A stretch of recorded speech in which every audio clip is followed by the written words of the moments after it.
Assalamualaikum warahmatullahi wabarakatuh. Kembali lagi ke channel Sohrul Rahmah. Sebelumnya jangan lupa subscribe, like, komen, dan share ya.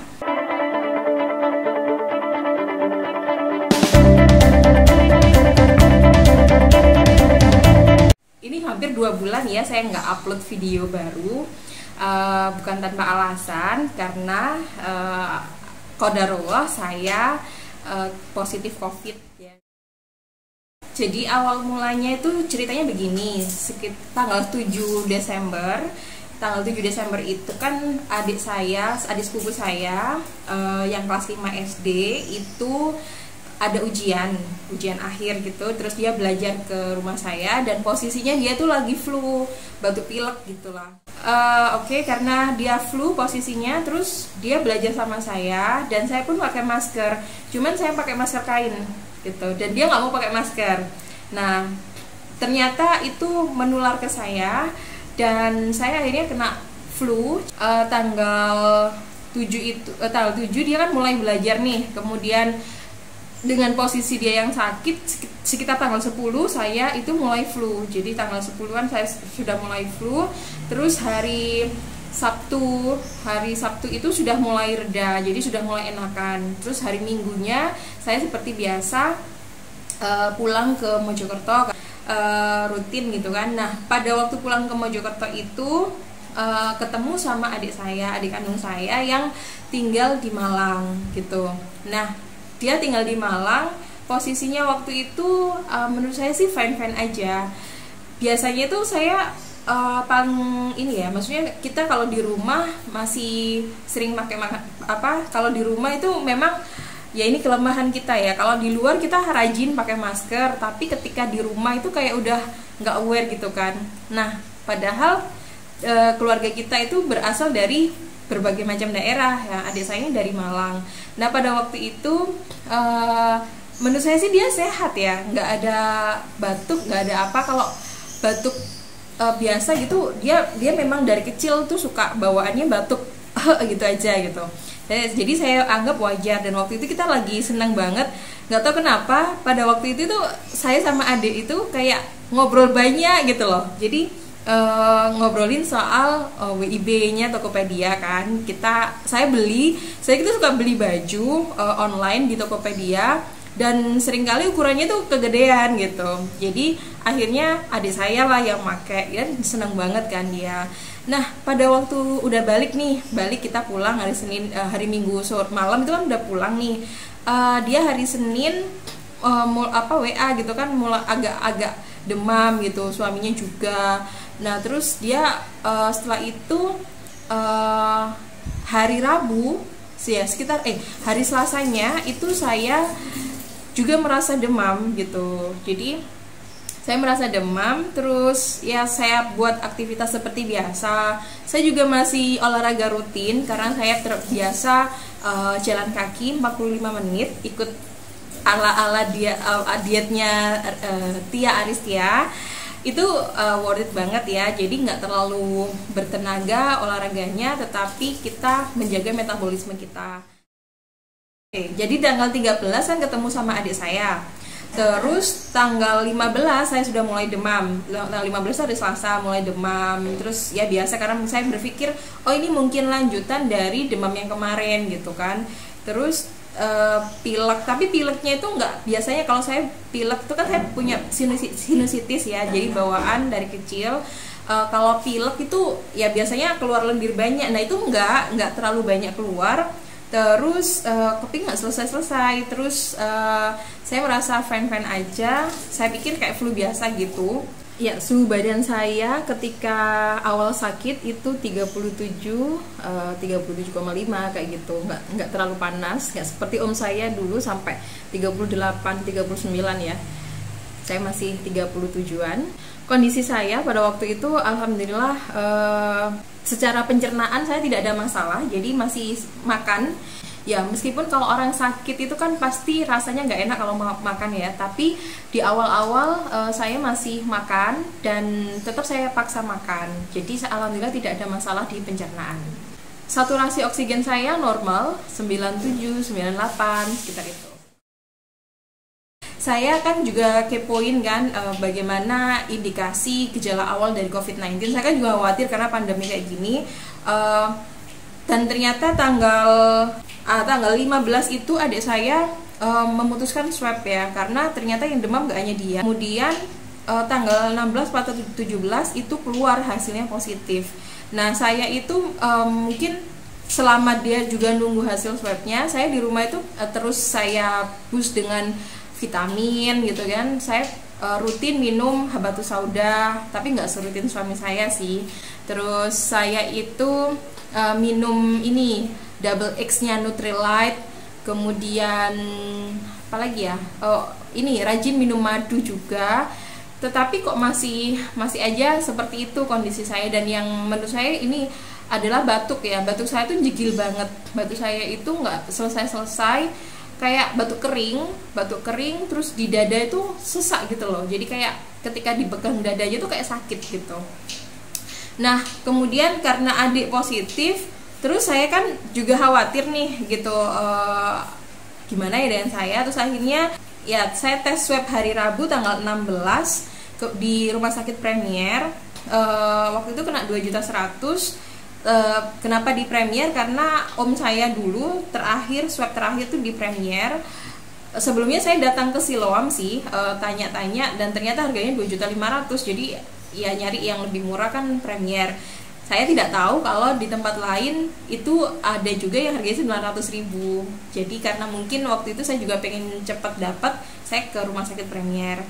Nah kemudian harusnya sih dia 2 hari udah keluar ya, tapi nggak keluar. Terus akhirnya saya telepon di Premiernya tanggal 18 hari Jumat pagi, bagaimana hasilnya, dan ternyata saya positif COVID-19. Dan saya merasa ceritanya pada waktu swab di Rumah Sakit Premier itu kayak susternya itu kayak nggak ngira kalau saya sakit gitu, karena memang saya tuh kalau nggak sakit yang benar-benar sakit tuh mungkin ekspresi wajah saya tuh masih aja biasa gitu. Tapi waktu itu juga biasa aja, jadi kayak sakit flu biasa gitu. Terus ternyata hasil dari swabnya saya positif kuat gitu. Jadi sangat berpotensi untuk menularkan ke orang lain. Nah ketika saya tahu saya positif, hari Jumat itu juga pagi jam 9-an, setengah 10 lah, saya minta suami diantar ke rumah sakit gitu, untuk biar tahu bagaimana penanganan saya selanjutnya. Nah pada waktu itu saya ke rumah sakit Siloam, jadi mau ke Premier lagi, tapi saya nggak punya riwayat di Premier. Kalau Siloam juga nggak pernah, tapi ada pengalaman keluarga yang dulu 8 orang sakit, itu 5 orang diantaranya kan dirawat di Siloam. Jadi saya datang ke Siloam aja, dan juga pertimbangannya adalah karena dekat rumah. Saya sudah antisipasi kalau in case saya harus dirawat inap, paling tidak keluarga itu tidak terlalu jauh kalau mengirimkan logistik atau mau ngapain gitu, nggak terlalu jauh. Nah ini kita ke Siloam. Nah di Siloam itu kalau dulu kan ini ya, kalau di bulan Juli itu kan IGD COVID itu ada di wing kiri, terus langsung ketemu IGD gitu kan. Nah kemarin tuh nggak ada, ternyata dia agak ke kiri lagi dan diperluas tempatnya.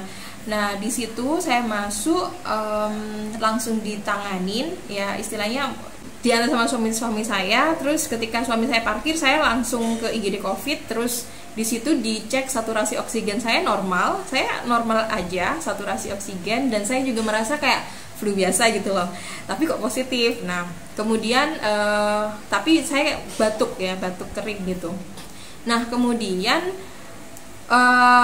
pada waktu saya masuk ke IGD, apa saja yang harus saya bawa, yaitu KTP sama kartu BPJS, karena dulu itu kan ibu saya, nenek sama tante saya itu kan pada waktu screening awal itu kan pakai BPJS. Nah saya juga mengantisipasi itu.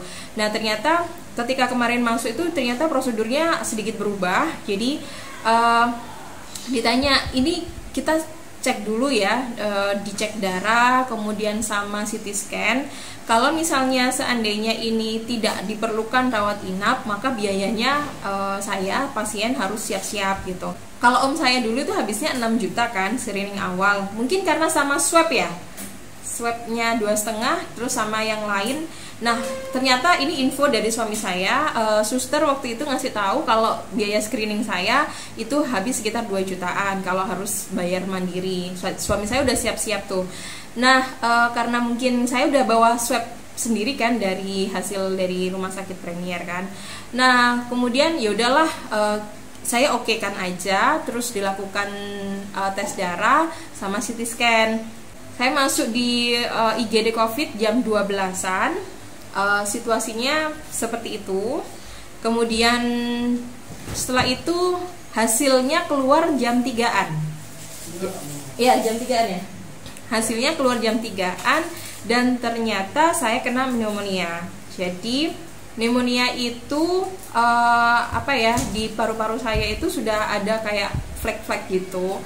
Dan alhamdulillahnya ketahuan gitu loh, ketahuan lebih awal karena pengalaman sebelumnya sekitar bulan November ya, itu ada tetangga saya yang juga sekaligus ibu sepersusuan saya waktu kecil, itu karena nggak mau dibawa ke rumah sakit ya, jadi paru-parunya sampai ngeflek putih dan dia hanya bertahan 1 hari ketika dibawa ke rumah sakit dan akhirnya meninggal dunia. Jadi memang COVID-19 ini sangat cepat sekali tergantung sama imunitas kita. Mungkin pada waktu itu kenapa saya kena bisa jadi karena imun saya kan lagi turun karena habis kena adik saya kecil itu gitu kan. Ya itu terus akhirnya, dan saya juga sempat pada waktu itu ke dokter di sekitar rumah. Itu ketika lihat wajah saya itu ini tipes ya gitu. Jadi biasanya kalau kita kena tipes di masa pandemi ini, kalian harus cepet-cepet istilahnya antisipasi untuk melakukan swab ya, karena jangan sampai terlambat gitu. Oke, nah karena saya kena pneumonia, akhirnya saya dirawat inap di Siloam. Pada waktu itu sempat bilang bahwa di rumah sakit Siloam ini lagi penuh kamarnya, gimana gitu. Kalau saya sih yang penting dapat penanganan dulu lah di IGD, paling nggak saya dapat obat atau injeksi apa. Nah nanti masalah rawat inapnya saya ngikut aja. Nah waktu itu susternya bilang ada beberapa alternatif, kalau nggak di rumah sakit Siloam itu ada di Husada Utama, Dr. Sutomo ataupun Unair, rumah sakit Unair.